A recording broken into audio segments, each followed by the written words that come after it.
Prepare yourself for the terror. The prison of madness, where few enter and none return. Welcome to Unsung Horrors. With Lance. And Erica. Leave all your sanity behind. It can't help you now. Welcome to another episode of Unsung Horrors, the podcast where we discuss underseen horror movies, specifically those that have fewer than 1,000 views on Letterboxd. I'm Erica. I'm Lance. And before we get into this week's episode, just a quick update on some stuff watched at Alamo Drafthouse recently, part of our Drafthouse segment, if we'll call it that. So Godzilla had their birthday recently, and I went to a double feature of Revenge of Godzilla and Godzilla vs. Biollante. And that was really fun. I'd never seen Biollante before. Nice. Revenge was a rewatch, but that was still fun as well. Yeah, I've never seen any of those. I need to. And then the other one, though, that I did want to point folks to, if you haven't seen yet, last week's Weird Wednesday was Top of the Heap, which is, I think it gets confused or mistakenly labeled as blaxploitation. And that's because of, who wrote and produced and directed and starred in it. But Christopher St. John. And it has elements of that, but ultimately, it's just pure anger, and it's really fucking good. Yeah, 100%. I did select that as a blaxploitation pick years ago for Genesploitation, but yeah, like you said, it's so much more than that. Yeah. I believe it's got a Blu-ray out there. At least a couple years ago, it finally got one, but it does. Okay. It's on Tubi right now, though, if you want to check it out. Nice. All right, getting into our movie for this episode, we're going to be talking about a 90s desert slasher called Mirage from 1990. An innocent weekend in the sun. Look, I found that in the windshield. Chip, you better not be trying to scare me. Becomes a nightmare of unspeakable terror. You are all going to die?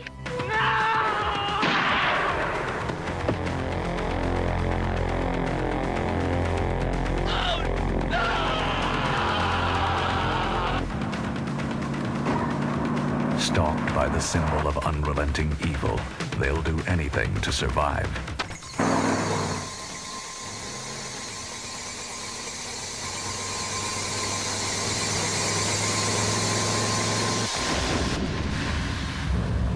Come on, joke's a joke, but this is kind of crazy, don't you think?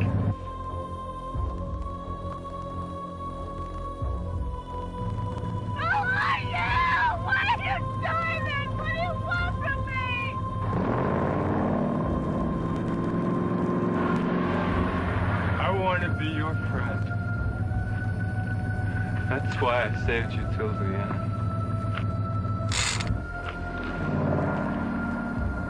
Too terrifying to be real. Too deadly to be anything else. Mirage. As of this recording, it has 198 views on Letterboxd and is available to watch on YouTube. There are, I found, I think, 2 uploads of it on YouTube. The one that has more views, I think 70,000 something, that's the one that you want, because the other one with fewer views, the audio goes out at some point. So, did you watch that one first and then the audio went out? You're like, yeah. Fuck.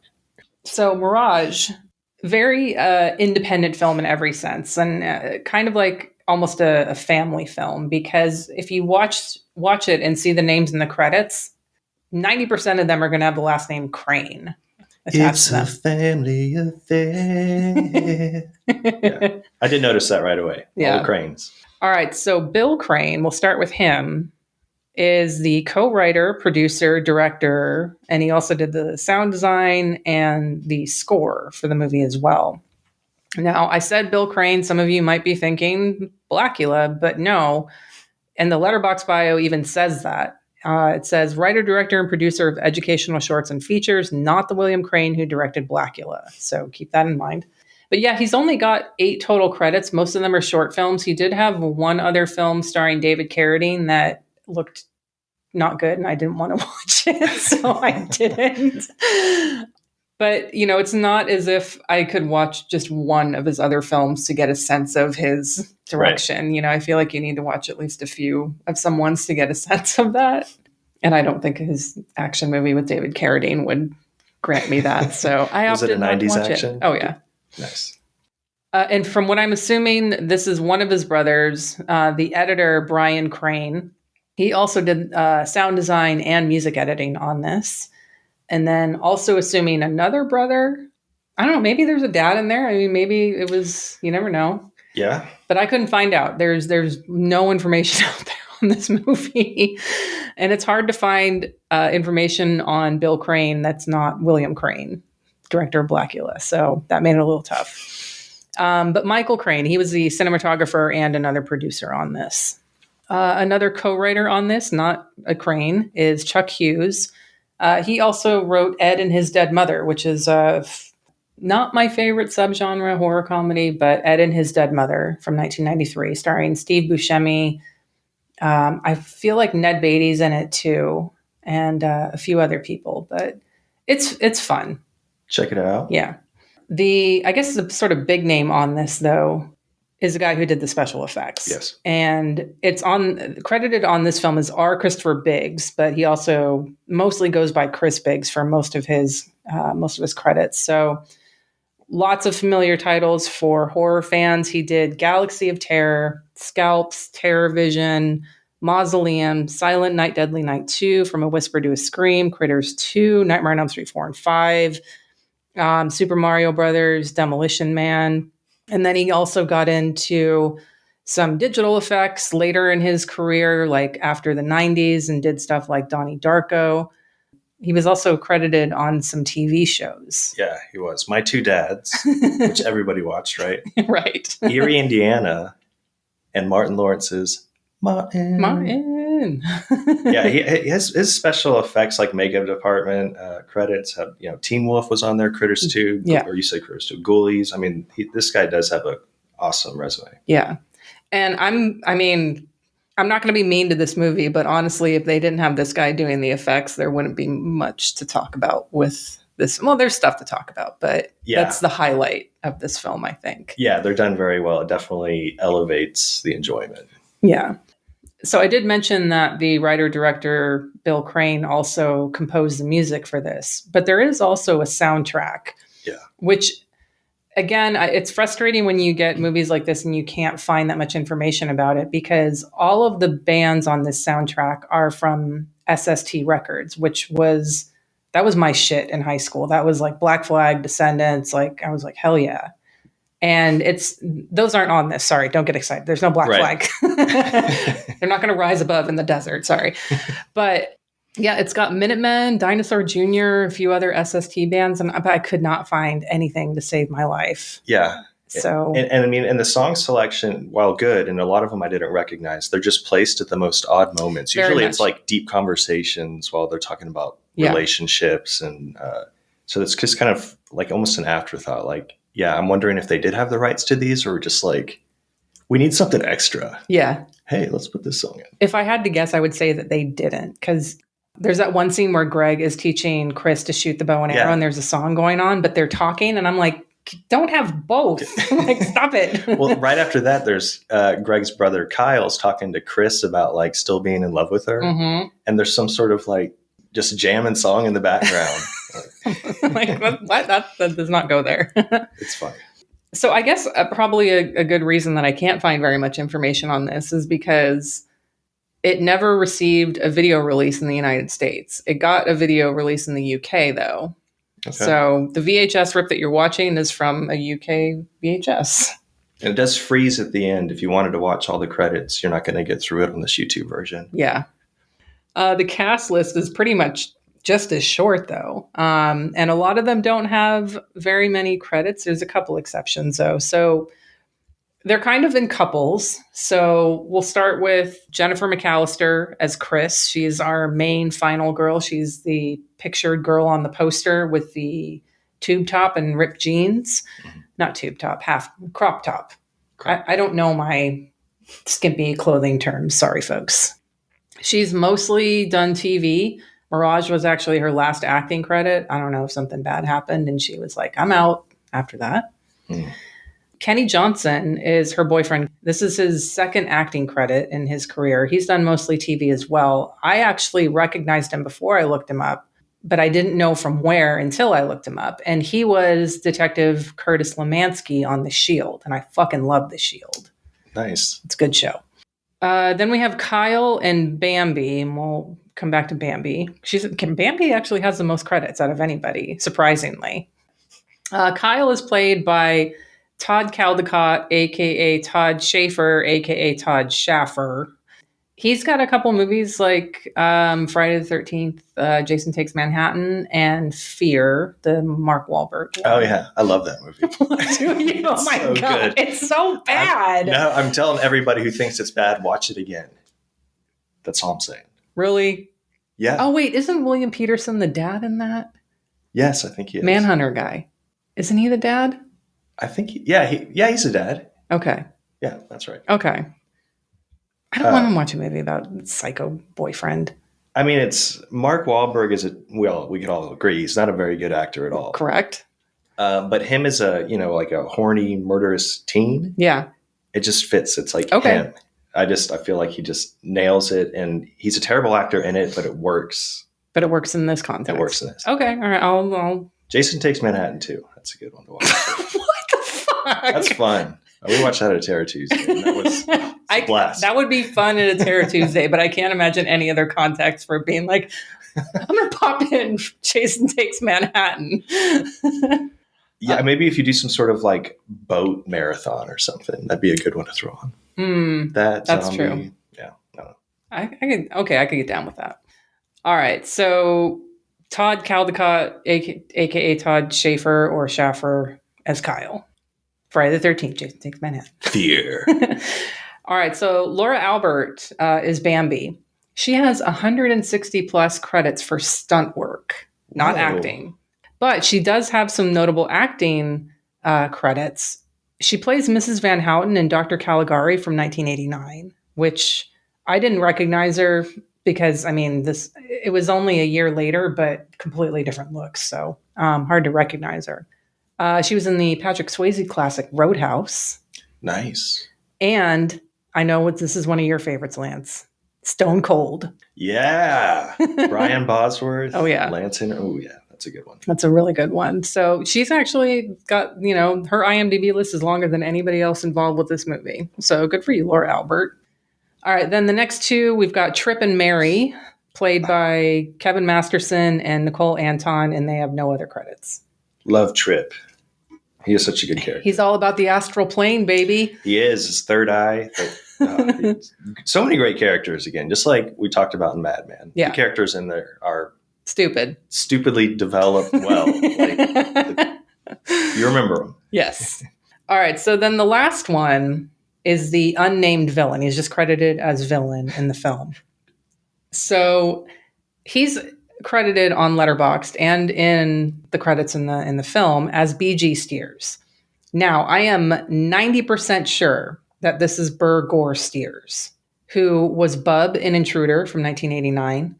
He's got Pulp Fiction and Reservoir Dogs credits, and he's the writer and director of Igby Goes Down and Pride and Prejudice and Zombies. So I found him on Instagram. I messaged him. He has not seen my message yet because it doesn't look like he's very active on there. So if he does get back to me, because I messaged him, I was like, hey, were you the villain in Mirage 1990?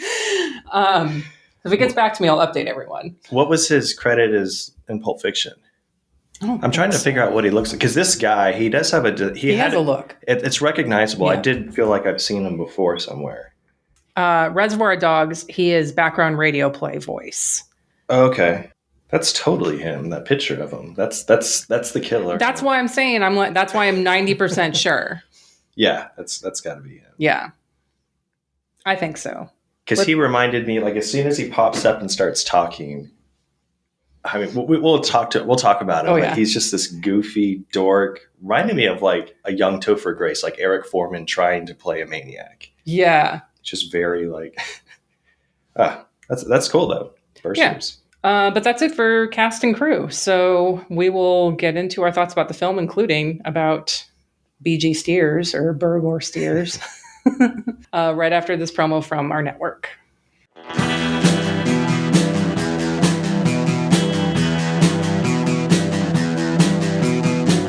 You're listening to the Prescribed Films Podcast Network, home to hundreds of hours of free podcast entertainment. The shows on this network all have a common goal: providing you with the best discussions about movies and other forms of entertainment media. The PFPN hopes to fill your earholes with audio joy. Visit our website with links to all the other amazing shows at www.thepfpn.com. Thanks for listening.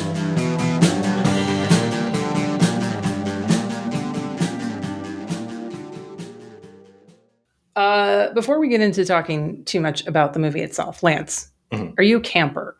I was, yeah, as a kid. I haven't, like, when I camp now, we'll get a cabin. But okay. Yeah, we did, like, in high school. I grew up in the Rio Grande Valley. So, on weekends, we would go tent camp on the island, beach camp. Yeah. So a lot of this reminded me of that. We would take drugs and drink and just be stupid. Oh, so with your friends, not your family. Got it. Yeah, no, we didn't. We would tent camp like at Garner State Park and take summer vacations with the family, but no, like with friends and stuff. Friends camping, yeah. Yeah, we would go to South Padre Island quite a bit. Okay. You don't like camping. I fucking hate camping. Yeah. I need 4 walls and my fucking Blu-ray player. I do not like camping. Get a square tent.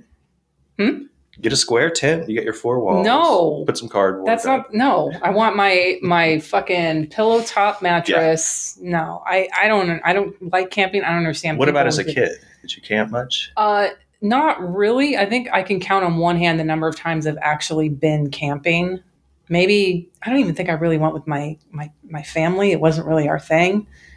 I had friends who got married up in the Sequoias once, and like, oh yeah, wow. You're looking like that's pretty, and I'm like, no, it was fucking awful. I do think the older you get, the more, well, at least for me personally, the more I'm like, oh, I'll spend money and I'll get a cabin. Right. And, I mean, tent camping doesn't sound that appealing to me. I guess it would depend on the environment. But as a kid, you're just completely immune and sure, you don't care about the elements and stuff. Yeah, I can see that as a kid. I probably would have been a lot more tolerant about it, but it just wasn't something my family really did. Right. And yeah, I'm still to this day. And so I go into this movie, first time watching it, and I'm already not a camper. But then I'm watching these people and I'm like, thinking logistically, I'm like, number one, how did you decide this is where you're going to go camp? Because it's literally in the middle of the fucking Death Valley with like your landmark is a tumbleweed 50 yards away. Yeah. And B, how did you guys all determine where you're going to meet? Like, because this is pre-cell phone. Right. There's no GPS. It's not like meet at the second.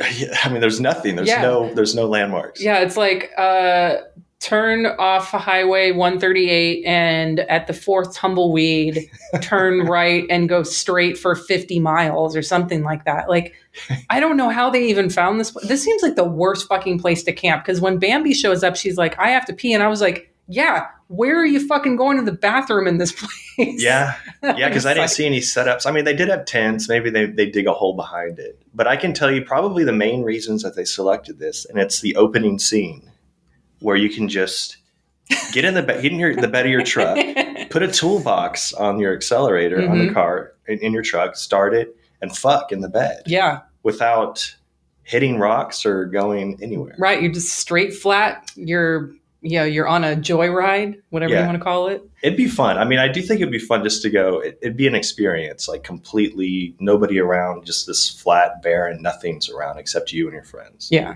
That would be fun. Do like some hardcore like hallucinogens or something. I've done drugs in the desert, and that's well and good. Yeah. I've been to Death Valley too, and it does look like this, and its appeal wears off very quickly. You're like, all right. It's flat and hot. Also, I think another reason they went is they seemed to like to tan. These people were very tan. Yeah. And, they would take their shirts off and tan. Not Barbie. Bambi. Bambi. Is that it? Did I get it right? I feel like Bambi's right. Is it Craig or Greg? Greg. Greg, okay. Yeah. But yeah, the tanning, like they're all very tan, which answers the question of after a day of walking around, why aren't they all sunburned to hell? Yeah, that's me anywhere. I mean, I'm a fair complexion. Immediately burned. And and that was one thing where I kind of thought about like, it'd be really cool is like after a day, if they had like some really cool like sunburn effects on their face or something, blisters and like red but I mean, they're all so tan. It's like, yeah, that's why I kept forgetting, like, is this in Australia? I mean, nobody has accents or anything, but the way they look and the landscape, it feels like, yeah, it definitely feels very Australian, but getting back to the opening with like them in the back seat, it's so funny because when the car's going and they start going at it, you start seeing his butt like rise up and down, up and down, up and down above the bed of the truck. Yeah. You might need to stop it at some point. The only way it stops in the movie is the toolbox just happens to fall off. Yeah. Danger. Very. Not they didn't think that one through all the way. They're just living life, to the fullest. Yeah. I realized I did not give a summary of the film, so I should probably do that now before we jump in. Yeah. So it does open with two very blonde, two very tan people in Death Valley having sex in the back of their pickup truck. They're on their way to go camping. They're meeting up with two of their other friends. That's Trip and Mary. And then Greg's brother, Kyle, shows up with his, I don't want to call him girlfriend. It's like a fake girl. He just met some girl named Bambi. He bought a bike and she came with the bike. Yeah. That's what the line was. Yeah. So they show up at the camping site because Kyle got some letter for his brother. Greg apparently, or Kyle applied to a taco place on his behalf or something like that. Like a taco school called Taco King or something. Something like that. It's like McDonald's University, but for tacos or something like that. Tycoon. So he drives all the way out there on his bike to give him this letter to tell Greg, you've been accepted into Taco Bell University or whatever, Taco King. I mean, that was just he made that up. He right? did, yeah. Okay. I just wanted to figure that out right now. But he really came out there because there's actually this love triangle. Chris, the main final girl, she and Kyle used to be together. Now she's with Kyle's brother, Greg. Kyle came out there to, I don't know, disrupt their vacation or try to get her back kind of thing. So he stays for a little while and then he takes Bambi back to her car. And she leaves. But we're getting more too far into the plot. That's the basic premise. Is we've got 6 kids in the desert, and then we've got a huge black pickup truck that is stalking and killing them. Right. And that's the movie. Yeah. So, but getting back to Kyle, after he shows up, Bambi, who you would think would be the first one to go, no shaming, but she's an exhibitionist. She's not shy about like, I just met you, but I will gladly show you my tits multiple times. Yeah. 3 times during a football game, I think. Yeah, that football game was pretty long. It was, I timed it. It was 4 minutes, over 4 minutes long. It was long.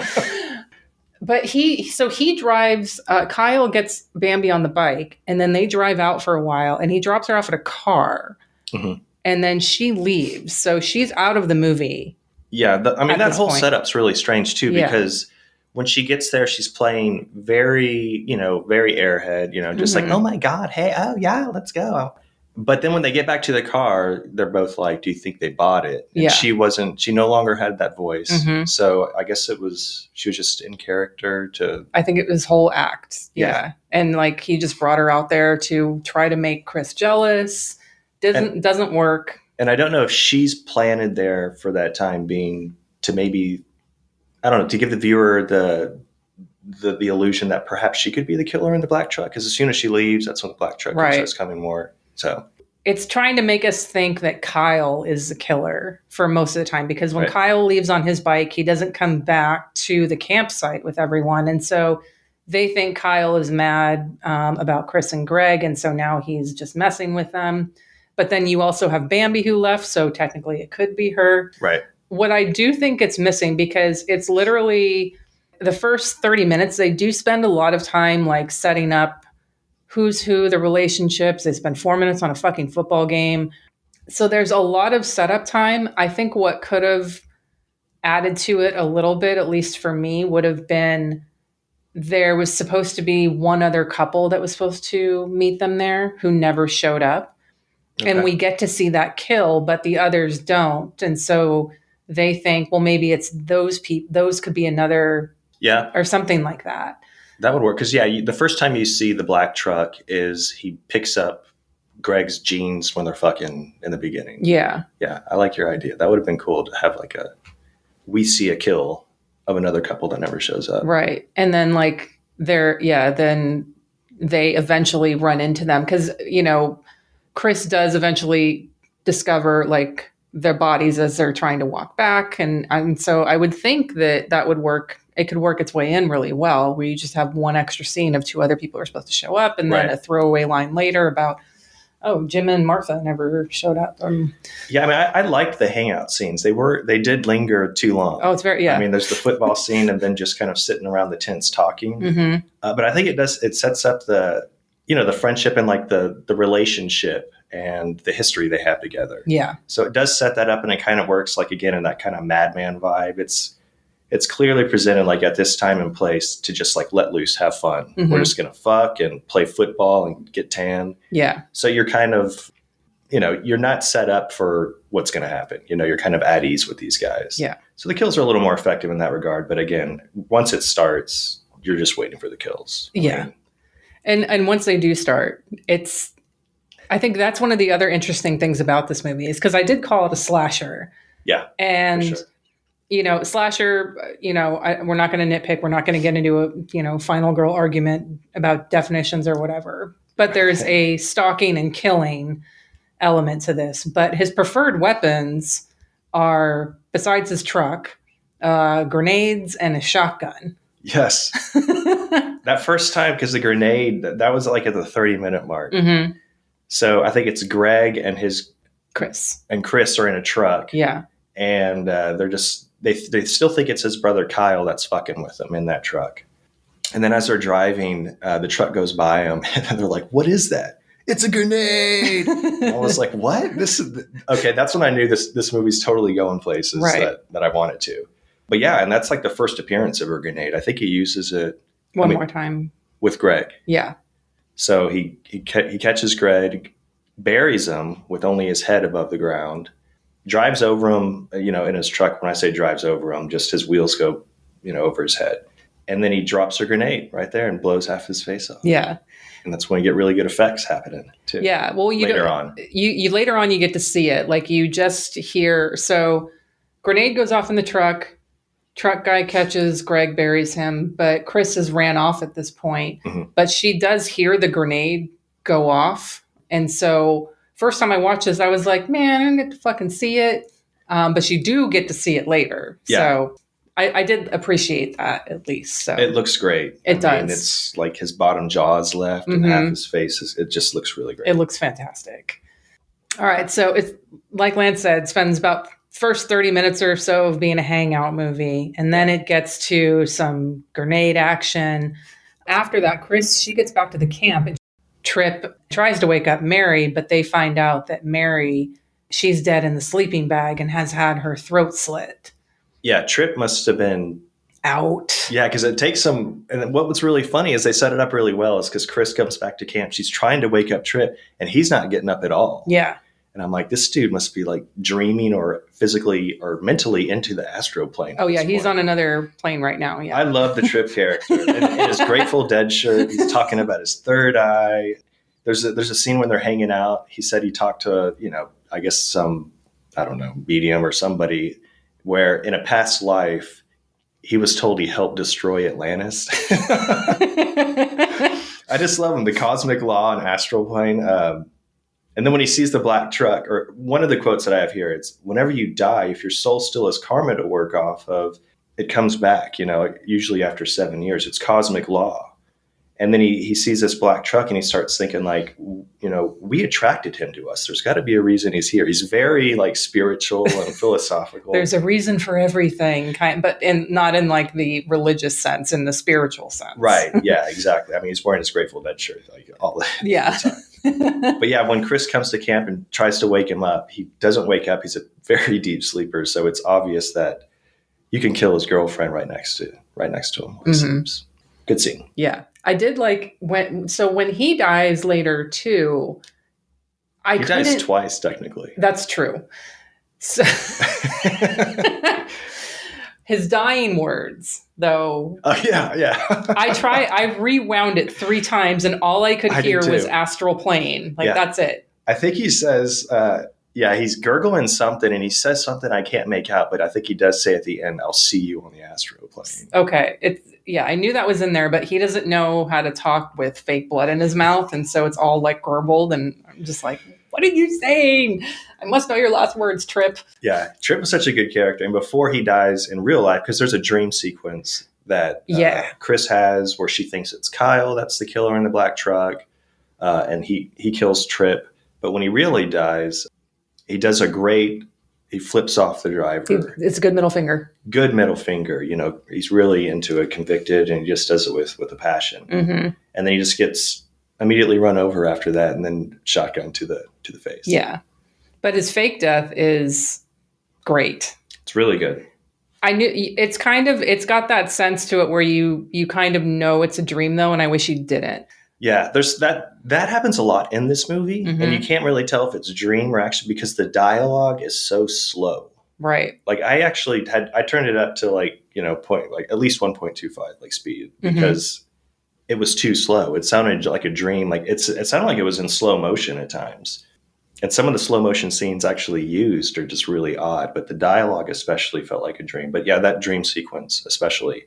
Yeah, Trip is chained to a tree. I guess it's the one tree, and it's a dream tree. Yeah, it's a dream. It's not even there. That's how we should have known it was a dream. But he has his arm chained, and one of his legs are chained, and they're kind of wrapped around a tree. Yeah, and the chain is attached to the bumper of the truck, and then I think you know what happens. Oh yeah, he takes off, and you don't get to see it actually happen, but you see the aftermath, and you see those limbs. Yeah.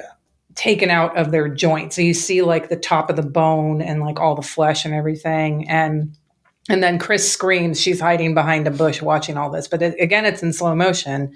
To your point about like it being like slow, I feel like I don't know if it's purposeful because they were trying to create this sort of dreamlike illusion where it's like you don't know what's reality versus not. And I'm like, yeah, mirages are like hazy, like vision wise. And I don't really feel like they played with that enough. Yeah. Like, I feel like this would have been a way for they could have done that and they didn't. Yeah.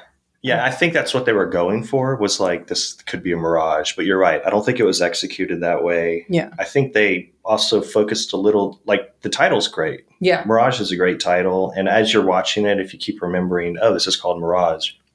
It is kind of effective, like with what you're watching and the dream quality and stuff.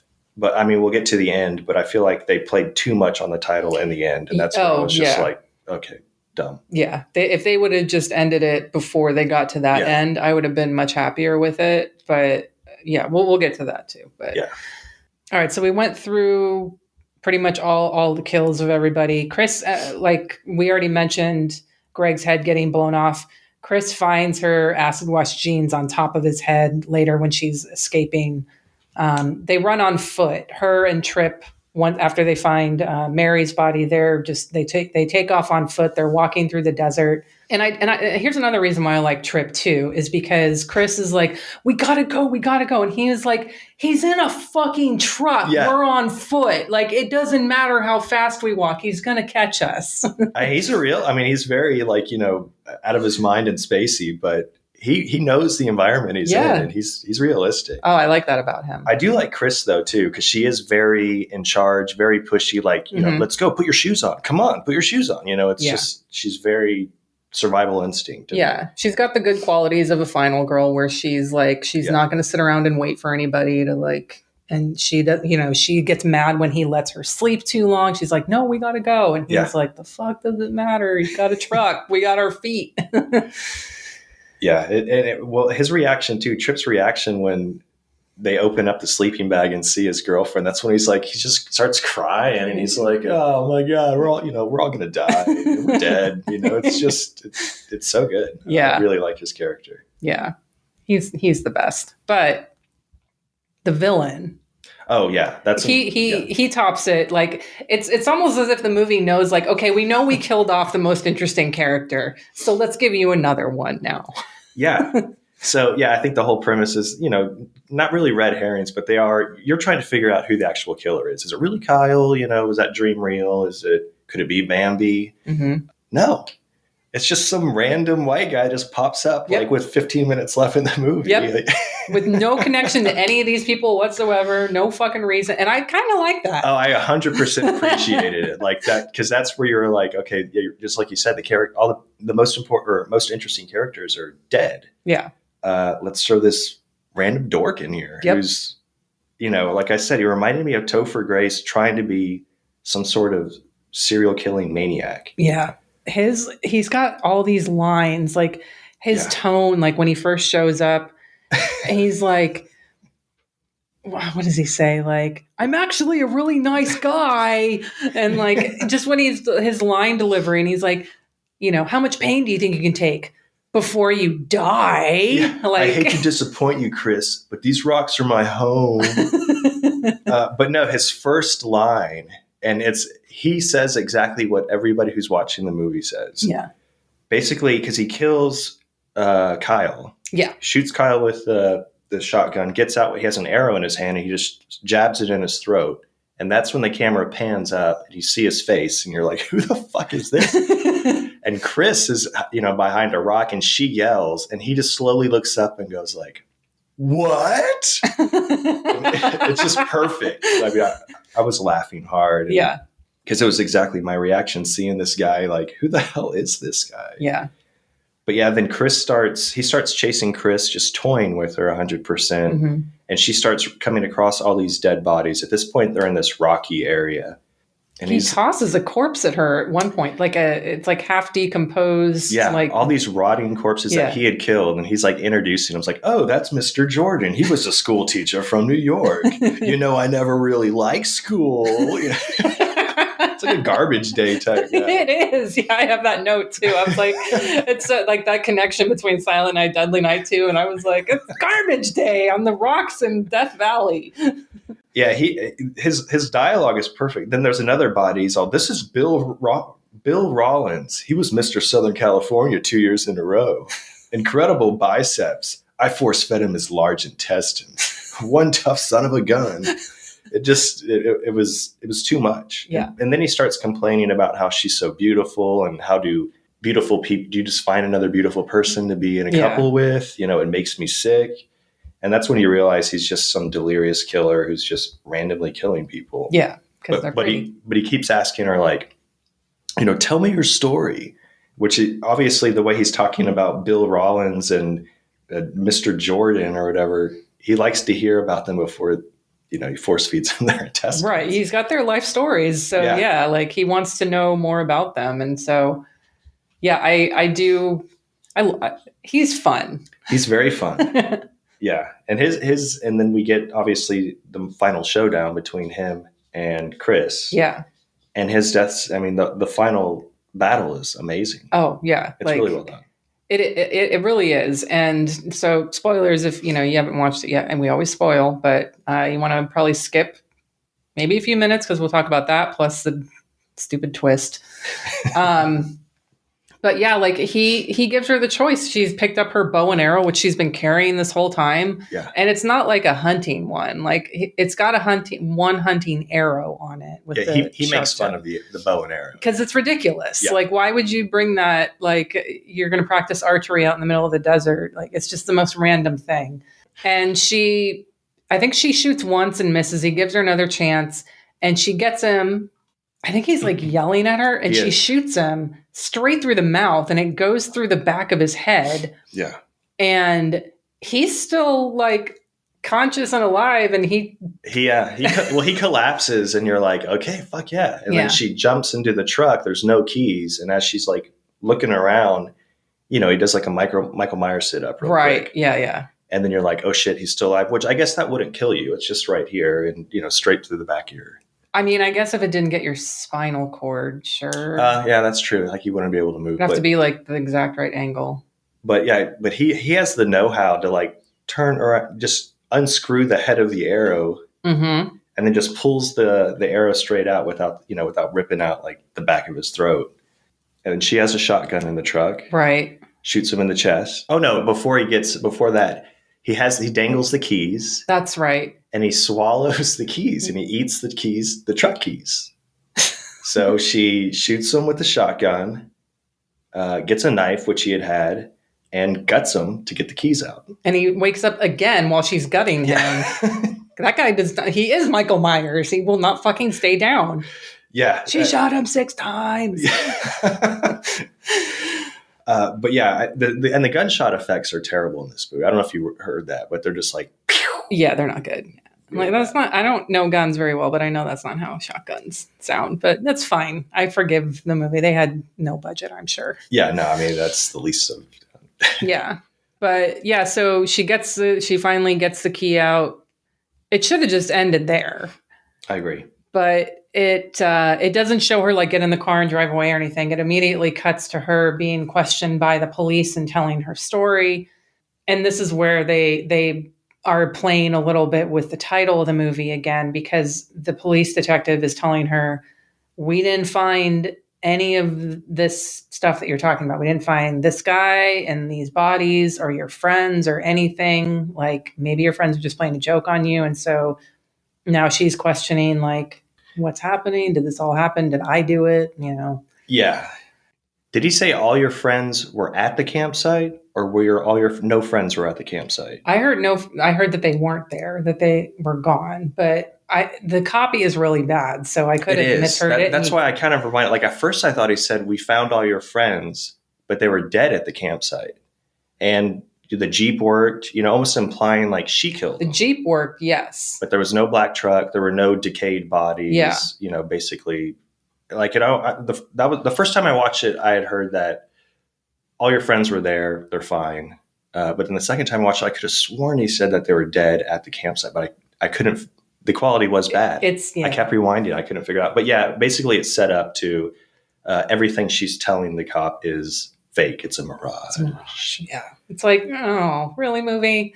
Yeah. And I kind of wish that if it did end like that, I wish it had her confused, like, but he couldn't have got away, or whatever she whispers. And then it cuts again. Let's just keep this fucking ending going. Just go. Yeah. It cuts again to her friends popping out. They're like, gotcha, Chris. Let's go camping. And then they all load up in a car and drive off. And right behind them is the black truck. That's a better ending. I like your ending. And then like minute play. There you go. I like it. But yeah, I loved the ending, but I hated it because that final battle between the killer and stuff was perfect. Yeah. But yeah, then you get to the whole literal mirage, whatever. Yeah. It's like maybe you've just played with your environment a little bit more versus trying to make a literal ending like that. So, I mean, outside the ending, I like this movie a lot. I think it's, definitely got its flaws, but so many movies like this do. I don't want to, pick it apart. I want to just appreciate it for the good stuff that it has. It's got a unique setting. It's got weird choice of weapons. It's got weird characters and memorable characters. Yeah. Great gore, silly ending, but I think it's, it's still like a 3-star movie to me. It's not fantastic, but I'd still definitely recommend it because of its unique qualities, its unique setting, things like that. And I do think this is something that one of those boutique labels is going to get their hands on if they can and restore. I hope they restore it so I can actually hear what people are fucking saying. Yeah, I agree. I mean, this is a movie I'll definitely watch again. If I didn't have anything in mind to put on, I would throw this on because it is fun and the characters are just, once you get to the killer, it's so much. I mean, even before then it's fun. Yeah. But if you've seen it before, the killer's coming, it makes it worth like a rewatch. So yeah. Trip is fun. Totally recommend it. What about a double feature? Okay, so mine might be a little predictable, but I'm going with Robert Harmon's The Hitcher from 1986. Nice. Yeah. This is probably my favorite Rutger Hauer performance. Ooh. I mean, everybody knows him. He's Roy, the replicant, Roy Batty. I mean, but I love him in this. I love how evil and kind of just chill he is in all his actions. Yeah. And that kind of reminded me of the killer in here. We have killers who don't really have a clear motive. They seem to just be killing at random. Yeah. And what's more is they kind of toy with their victims. And The Hitcher, that's all Hauer does. Or I guess I could call him Ryder. His name's Ryder in Hitcher. Yeah. But with their final victim especially, they just kind of toy with them. And then there's that similar scene in the movie, although it's a dream sequence for Trip, where he's chained up, which we explained, and his limbs are ripped off. Right. In The Hitcher, Rutger Hauer's character, Ryder, ties up a victim between two semi-trucks. Yep. And spoiler, it doesn't show anything, but it essentially does the same thing. So it's good stuff all around. Yeah, I love The Hitcher. I've always loved it. I would start that off with a double feature and just end it with the goofy ending in Mirage. What about you? Nice. I had a hard time picking for this one because I was like, well, you could do a desert horror and you could do Hills Have Eyes. And then I started kind of thinking in terms, there's another movie called Death Valley from 1982 that's got Ralphie from A Christmas Story in it. Oh, okay. It's not very good. And then I was thinking like, oh, maybe I want to, there's more obvious ones like Duel, which a lot of the... Duel was, I was thinking of. A lot of references to that movie in the reviews for this, which totally makes sense. Like, I absolutely get that. But then I was like, okay, I'm going to go for a more like Killer on Wheels direction. And so initially I was thinking Death Proof, which I thought would be fun, but I couldn't sell myself on a Death Proof Mirage double feature. So instead I went a completely different direction for Killer on Wheels. And I'm going to go with Rubber 2010. Okay. Which is directed by Quentin Dupieux. It's about a group of people who are gathered in the California desert to watch a quote unquote film about a sentient homicidal car tire.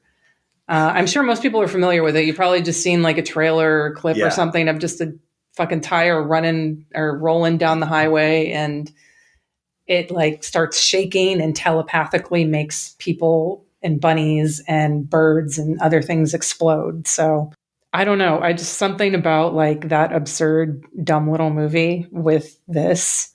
That sounds amazing. I've never seen Rubber. It's super fun. I think I watched it on Hoopla. So if you have like a library card, you can check the movie out. I don't, but how do you not have a library card? We live down the street from a library. I know. It's bad. All right. Where's yours available to watch? Just Blu-ray or The Hitcher? Yeah, The Hitcher would be a Blu-ray release. Okay. Where you can find it. I mean, if you don't own it, you should, because it's a great movie. Yeah, 100%. Mirage on YouTube. Remember, do the one that's got more views. The next episode is Lance's pick, and then after that, we are going to have an end of the year episode where we're going to talk about our top 5 new to me movies that we watched this year. We'll talk a little bit about like our Letterboxd stats, who are our most watched directors and actors, and that'll be fun. All that kind of stuff. We're going to have some guests for that. We're going to have Anthony from the Cult Movies Pod and Lindsay from Schlock and R are going to join us for that. Yes. They've been gracious enough to have us on their podcast, so we definitely wanted to find a chance to have them on with us. So we'll all be sharing our favorite discoveries, or whatever people call them, new to me movies of 2021. We're not going to be doing best of 2021 because, frankly, I don't really watch new movies. Well, I did a lot this year because of Fantastic Fest. Yeah. But normally my pie chart for like new watches is like this tiny little sliver. Yes. So new to me movies. And we're not going to just do horror. We'll, go outside like we do for Junesploitation. So that'll be coming up towards the end of the month. But before that, Lance, next pick. Next pick. So we're going to get a little uncomfortable here. I like it. Hopefully. So we're smack dab in the holiday season, and I know it's a time like to be kind to one another. Fuck that. Reflect on things. My next pick is something to remind you how fucked up the world and people are. So I'm picking Confessions of a Serial Killer. Okay. 1985.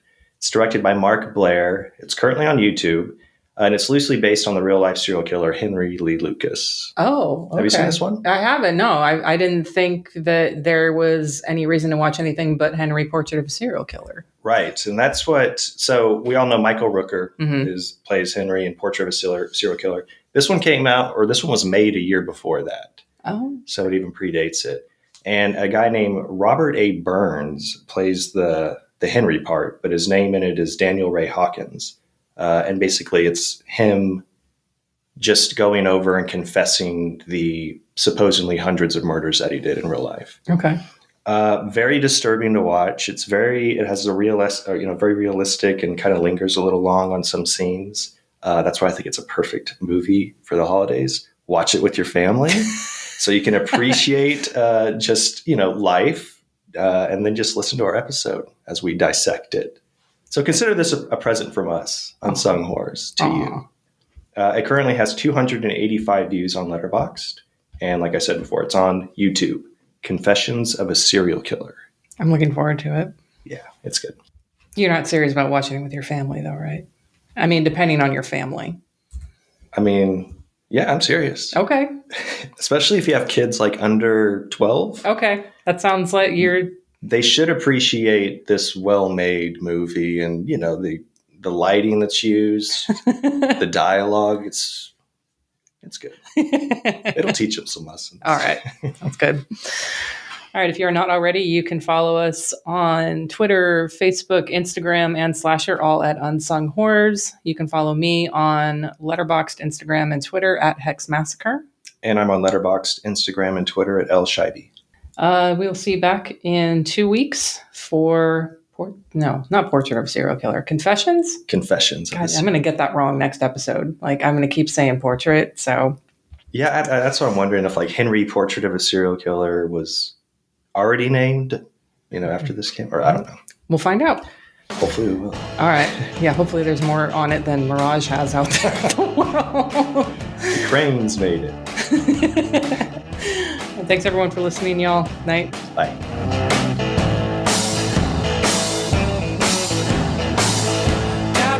With my one good finger, I got this girlfriend and she's a swinger. We make plans and then we head out to San Bernardino. We get gas at the local P&M, buy Coke in a can made of tin. We drink fast because we're headed out west to San Bernardino, and we shall miss Carolina and the East Coast as opposed to the West. We won't shed any tears, though, nor even be sad, because we know the Western desert is the best. I filled her back with cigarettes and apple wine. We'll hit the road again at 10 minutes to 9. Me and this girl, I think she's spitting it, and we're headed to San Bernardino. And then when we hit Texas, we'll stop in Amarillo for a bite to eat. We'll stop on over in Dallas and visit my friend, but we can't stay for more than a week. I got the South in my veins, so California in my mouth, and that's a simple reason why I'm leaving the South. Me and this girl, she's so foxy, and we're headed to San Bernardino. That was close because the Tennessee state border, they would have locked us up by the sheriff's order. Yes, we're freaks, but they can't touch us out west in San Bernardino, and we shall miss Carolina and the East Coast as opposed to the West. But we won't shed any tears, though, nor even be sad, because we know the Western desert is the best. I filled a bag with cigarettes and apple wine. We'll hit the road again at 10 minutes to 9. Me and this girl, and she's so foxy, and we're headed to San Bernardino.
Hey, it's Death by Video. I'm Phil. I'm Kit. And I'm Graham saying welcome to our podcast full of merry movie mayhem. Ever wonder what an Irish kung fu movie would look like? It's called Fatal Deviation, and we covered it. Ever wonder what a movie about 1,000 cats would look like? It's called Night of 1,000 Cats, and we covered it. And it stars Hugo Stiglitz. Listen to Death by Video to hear us discuss and dissect some of the weirdest, wildest, and wackiest films ever made. All this and more on Death by Video! Woo!